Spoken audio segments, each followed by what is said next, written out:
Thanks for staying with us. Let's now move on to the United States, where President Joe Biden has told Democratic donors rather, that he's not confident he would be seeking another term if his predecessor Donald Trump wasn't running for the White House.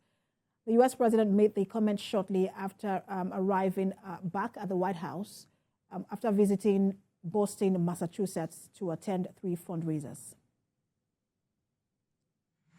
We're pushing hard, talking to the Qataris. I don't know where it's going to go, but we're not giving up. Well, there's others, but I'm not going to talk more about it, but we're not walking away. The failure to support Ukraine is just absolutely crazy. It's against U.S. interests. It's against the interests of the world. It's just wrong. And we're going to get that. We're going to get that aid. We're going to get it. So anyway, thank you all for waiting. Joining me now to speak on the 2024 U.S. elections and current campaigns is global affairs analyst Ejike Okpa. He joins us from the U.S. Good to have you join us. Thank you for having me. So I want to get your thoughts on this comment statement coming from President Biden, where he said he would not be running for, he's not confident he would be running for another term if President Trump wasn't also seeking another term. And he's asking, he said that Democrats cannot allow former President Trump win. I just want to get your reaction to that. Well, excuse me for chuckling. I mean, we've gotten amused since Joe Biden got into office by the things he said, and then he tried to take them back, and then he said some other things to worsen what he just previously said. So it is a politics of personality. He's obviously not running on the basis of his policies or ability to lead and deliver on some of the challenges facing America. He's running because he wants to stop Trump. Good for him. The voters have the ultimate say. The reason he even got into it was because of COVID, and he didn't appear for a whole lot of things. So hopefully there won't be another, sham stuff about COVID to make people not show up. We are eagerly looking for the debate between the two guys. And of course, this is not a selection exercise, it's an election. So we're going to see how the Americans, decide who they want to see lead them from January 2025. So again, for disclosure purposes, I'm a Republican and I'm supporting Trump. I supported him the last time. But that aside, the fact remains that America is not pleased with Joe Biden. If you see the polls and where he is, and just the physical appearance and his delivery on subjects or issues just doesn't appeal to a whole lot of Americans, but Democrats. But again, if people vote for him, it's not because they like him. They vote for him because they don't want Trump. But again, if you look, take away the antics of Trump, some of his other personality traits that oftentimes rubs people on the wrong side. But he delivered.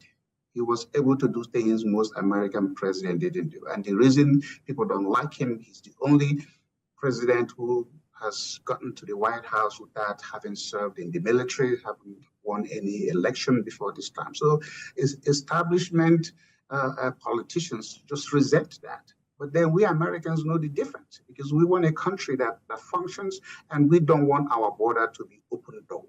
No country should allow people to just come in and go, or when they come in here, they violate, the laws of America. And I think Trump is the only one who can put the fear of God in those who do that. But when you look at the kind of speech made by former President Trump in New Hampshire, where he said, I'm quoting him, "We will root out the communists, the Marxists, the fascists, and the radical left folks that live like vermin within the confines of our country." That's a very divisive statement. Isn't that something that people should be worried about? No, I mean, if you take side, if you take side of a coin, you're already divisive. That's why a coin has a tail and a head. So of course he's going to say what he said. What Biden says is divisive, and what Trump says is divisive. But again, common sense has to prevail. At the end of the day, we are glad that American presidents don't run the country. They just have the biggest microphone and the cheerleader for the country. But we have to also be cognizant of what are they cheering. Joe Biden is cheering for an America that has to be open to everybody, come in, come one, come all. I mean, that doesn't work for people. Right? You know, America is our home. We don't want anybody to violate our home. If you want to come to America, come legally, but don't break into America and expect to have a red carpet rolled out for you. No, I'm an immigrant. I came here legally, and I found out anybody who takes advantage of American immigration law to violate this country. Well, what's your how do you see a likely rematch between both former President Trump and President Biden? How do you see it playing out? Well, I mean, if you look at what the polls are saying, you know, polls are just a sample of, you know, something. It doesn't necessarily mean a representation of the entire voting bloc. But if the election were to be held today, Trump will win. But again, you know, almost a year to election is an eternity. You know, in politics, a few days can make a whole lot of difference. But so far, you know, Americans and on both sides who are reasonable, who have common sense about this country, who just don't see things from a partisan point of view, are frustrated. You know, homelessness in America, you know, homeless people now feel entitled. They can come and, you know, camp out in front of your house. Then nobody's telling them to go because, you know, the leftist government of Democrats have allowed those sort of nuisance to become part of an American social fabric. And we don't want that. We ask people to be responsible and responsive.